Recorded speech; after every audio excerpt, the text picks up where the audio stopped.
किसी को फालिस या लकवा मार गया है, इसको कैसे पहचानें। कई बार ये पहचानना ही बहुत कठिन होता है, स्पेशली जो गांव में लोग रहते हैं। कई बार जिन्होंने कभी इसका पेशेंट ना देखा हो, उसको कैसे समझ में आए कि इस व्यक्ति को फालिस मार गया है कि नहीं। क्योंकि अगर फालिस को पहचान लेते हैं, हम जल्दी पहचान लेते हैं और जल्दी से जल्दी अस्पताल पहुँचते हैं, तो उसका इलाज बहुत अच्छे से हो पाता है और उससे होने वाली जो कॉम्प्लिकेशन है आगे फर्दर, उससे बचा जा सकता है। तो कोई व्यक्ति है, उसको फालिस मारा है कि नहीं, इसको पहचानने के 3-4 तरीके हैं जिसको कोई भी व्यक्ति आसानी से समझ सकता है।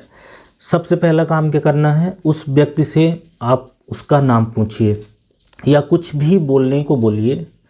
बोलते समय जिस व्यक्ति को फालिस मारा हुआ रहता है वो अपना ना तो नाम बता पाता है, अच्छे से बता भी पाता है तो उसकी ज़बान लड़खड़ाती है और कुछ केसेस में तो वो व्यक्ति बोल भी नहीं सकता, राइट। तो ये चीज़ आप करके देख सकते हैं, उससे उसका नाम पूछें या कुछ बुलवा के देखें, आवाज़ उसकी लड़खड़ाएगी या तो नहीं निकलेगी। एक तो ये लक्षण हो गया। दूसरा काम उससे आप करवा सकते हैं कि हंसने के लिए बोल सकते हैं। जब भी कोई व्यक्ति हंसेगा, जिसको फालिस मारा हुआ है या लकवा मारा हुआ है या ब्रेन स्ट्रोक हुआ है, उस केसेस में उसका चेहरा एक तरफ झुक जाएगा, राइट, एक तरफ ऐसे झुक जाएगा। और ऐसा भी हो सकता है कि उसका एक जो होंठ है वो अच्छे से काम ना करे, ऊपर या नीचे ना हो। तो बोलने के लिए आप बोलेंगे तो उसका चेहरा एक तरफ झुक जाएगा। हो सकता है मुंह से लार निकल रही हो, सलाइवा टपक रहा, ये भी एक लक्षण में ही आता है। और तीसरा काम आपको करना है कि उस व्यक्ति को दोनों हाथ उठाने के लिए बोलना है। जब दोनों हाथ उठाएगा ऐसा व्यक्ति जिसको फालिस मारा हुआ है, तो दोनों में से एक हाथ थोड़ा सा पीछे रह जाएगा। हो सकता है कि एक ना उठे, हो सकता है कि एक कम उठे, या हो सकता है कि एक दूसरे वाले से थोड़ा सा कम उठे। तो ये भी लक्षण है, संकेत है कि व्यक्ति को फालिस मारा हुआ है। और चौथी चीज़ आप करा सकते हैं कि उस व्यक्ति को थोड़ा सा चलने के लिए बोल सकते हो। थोड़ा सा आप चलने के लिए बोलेंगे तो हो सकता है कि उनको चलने में दिक्कत आए, चलने में लड़खड़ाहट आए, या हो सकता है कि चल भी ना पाए, राइट। इसके अलावा पांचवी चीज़ कर सकते हैं कि उस व्यक्ति को आप चप्पल या जूते पहनने के लिए बोलेंगे तो हो सकता है कि वो बिना हाथ लगाए अपने चप्पल जूते सिर्फ पैर से ना पहन पाएँ। ये भी एक संकेत होता है कि किसी व्यक्ति को फालिस मारा है कि नहीं।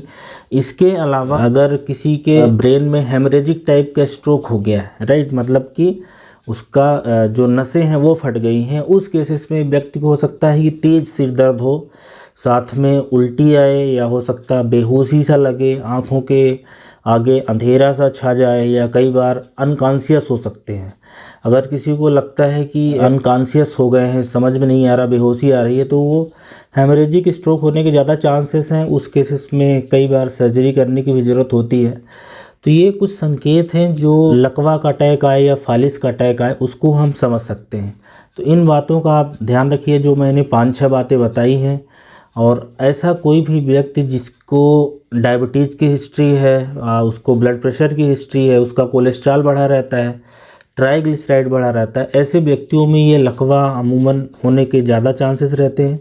तो ऐसे व्यक्तियों में ज़्यादा सतर्क रहने की ज़रूरत है। और ऐसे भी व्यक्तियों में जिसमें पहले लकवे का अटैक आ चुका है, उन लोगों को ज़्यादा संभावना रहती है। तो अगर कोई भी आपके परिचय में, परिवार में, रिलेशन में अगर कोई व्यक्ति है और उसको आप चेक करना चाहते हैं कि ये जो कमज़ोरी हो रही है या जो प्रॉब्लम है लकवे के कारण हुई है या कुछ और चीज़ के कारण है, तो ये 3-4 चीज़ें आप टेस्ट करके देखें, आप बिल्कुल संकेत पकड़ पाएंगे।